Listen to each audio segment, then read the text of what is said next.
Hello à tous, c'est Julien Renard d'Investir.us, je suis ravi de vous retrouver pour cette nouvelle vidéo. Alors aujourd'hui, on va parler immobilier aux États-Unis. Je vais vous partager en fait 3 sites que je pense être des incontournables pour tout investisseur qui se lance sur le marché immobilier aux États-Unis.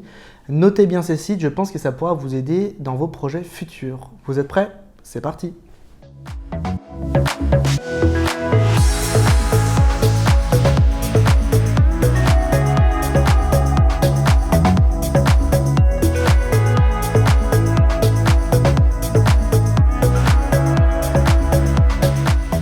Alors déjà, ce que je vais vous dire, c'est que les sites immobiliers dont je vais vous parler dans cette vidéo sont des sites immobiliers grand public. Ce sont des outils que tout le monde peut avoir accès.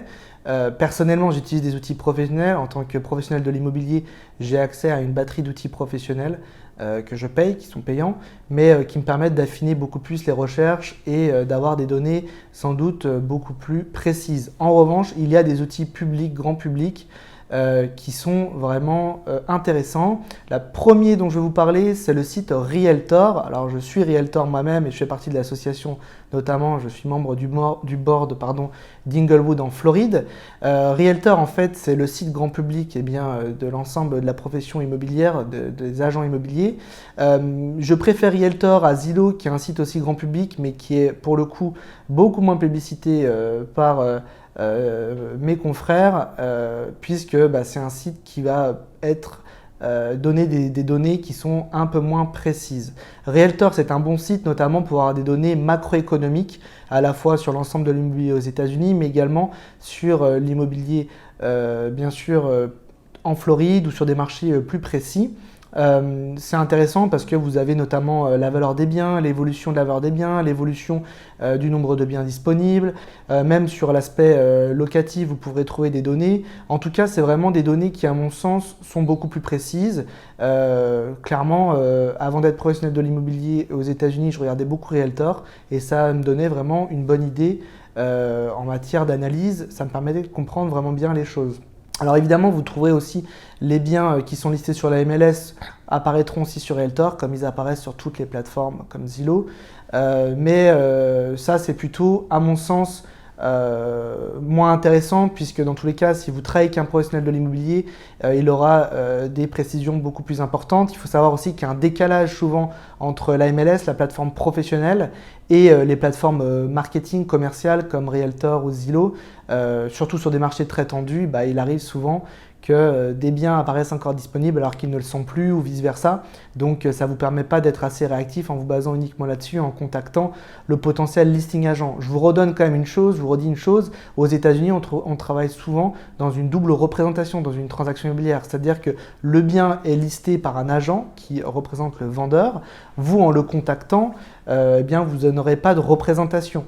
Je vous recommande plutôt de contacter un agent qui prendra contact avec lui, qui va vous représenter. En matière de négociation, ça facilitera les choses. Sans doute aussi que vous n'avez pas forcément tout le vocabulaire anglais nécessaire à bien comprendre tous les aspects d'une transaction et surtout, vous n'avez pas forcément toutes les compétences et connaissances pour vous protéger correctement sur la transaction. Dans tous les cas, faire appel à un agent de votre côté ne va pas vous coûter plus cher puisque la commission sera simplement partagée entre l'agent du vendeur et l'agent de l'acheteur. Donc Realtor, premier bon site que je recommande pour commencer à vous faire une idée sur un marché, à comprendre un peu mieux comment les choses fonctionnent, à comparer aussi ce qu'on vous dit en fonction des interlocuteurs que vous contactez. Ma deuxième recommandation, le deuxième outil que je recommande, c'est BiggerPocket, un outil spécifiquement créé pour les investisseurs. BiggerPocket, en fait, c'est une grosse plateforme qui compile beaucoup de données. Il y a à la fois un forum où vous pouvez proposer des discussions ou participer à des discussions pour échanger sur des sujets qui vous intéressent avec d'autres investisseurs, avec des gens qui ont de l'expérience. Il y a aussi des professionnels qui agissent là-dessus, bien sûr, pas uniquement des gens du grand public, des investisseurs privés. Vous avez également possibilité d'acheter des services en ligne, des produits comme des produits d'analyse plus précis, comme sur la location court terme. Vous avez également possibilité de lister des biens spécifiquement sur BiggerPocket, c'est plutôt les professionnels qui utilisent ça. Mais BiggerPocket est vraiment une bonne plateforme qui compile beaucoup de données, qui fait également des articles, qui compile des analyses. Donc c'est intéressant pour les investisseurs d'aller jeter un œil sur BiggerPocket sur des sujets spécifiques. Dernier site que je recommande également, c'est Rentometer. Alors celui-ci, je le prendrai avec des pincettes parce que Ça fonctionne bien sur certains marchés, ça peut moins bien fonctionner sur d'autres. Donc c'est un outil tout simplement d'analyse de loyer, de potentiel de loyer sur un bien immobilier. Vous mettez les données, notamment l'adresse du bien, vous mettez le nombre de chambres, le nombre de salles de bain et ça vous sort un potentiel de loyer. Ça fonctionne plutôt bien sur des marchés où il y a tout simplement beaucoup de biens disponibles à la location et vous avez des comparables puisque l'outil fonctionne sur des comparables, sur des produits qui sont proposés à la location. Maintenant, sur des marchés où il y a un déficit d'inventaire à location, comme c'est le cas sur les marchés sur lesquels j'agis, eh bien, ça fonctionne beaucoup moins bien. Je fais des analyses régulièrement sur le Charlotte County, notamment sur des biens que je possède et qui sont même en location. Je m'amuse même à faire des analyses sur des biens qui sont déjà loués et souvent les analyses qui sont proposées par Rentometer sur Charlotte County sont pas du tout précises et sont très différentes. Il y a parfois des écarts jusqu'à 1000 $, 1500 $ sur certains biens. Donc vraiment à prendre avec des pincettes, mais ça peut fonctionner dans certains cas. Ça peut donner une idée à peu près aussi de la segmentation du marché. En fonction de la qualité du bien, ils vous sortent 3 ou 4 différentes analyses. Vous avez les biens les moins haut de gamme, les biens les plus haut de gamme, la moyenne des biens. Donc ça vous permet de comprendre certaines choses. Maintenant, sur la valeur absolue, malheureusement, sur certains marchés qui sont les plus intéressants, puisque c'est ceux où il y a un déficit de biens disponibles à la location, évidemment, ça marche beaucoup moins puisqu'il y a beaucoup moins de comparables actifs. Donc, à prendre avec des pincettes. Là, encore une fois, je vous invite à vous rapprocher de votre agent pour qu'il vous donne une estimation plus précise du loyer potentiel. Il a une meilleure idée puisque c'est un homme de terrain, une personne de terrain qui suit les marchés quotidiennement.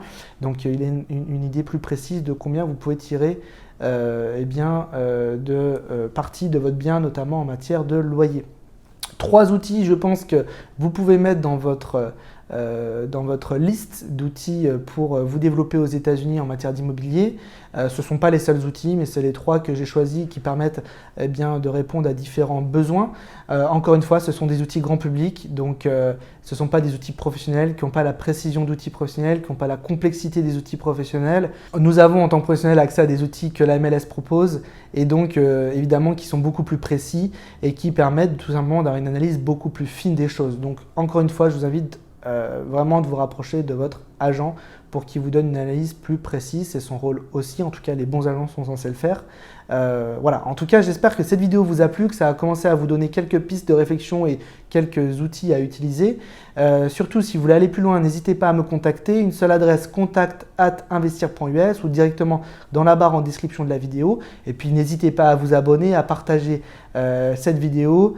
Voilà, on fait des vidéos quotidiennement sur l'immobilier aux États-Unis et notamment en Floride où on est agent immobilier. Je vous dis à bientôt, bye bye.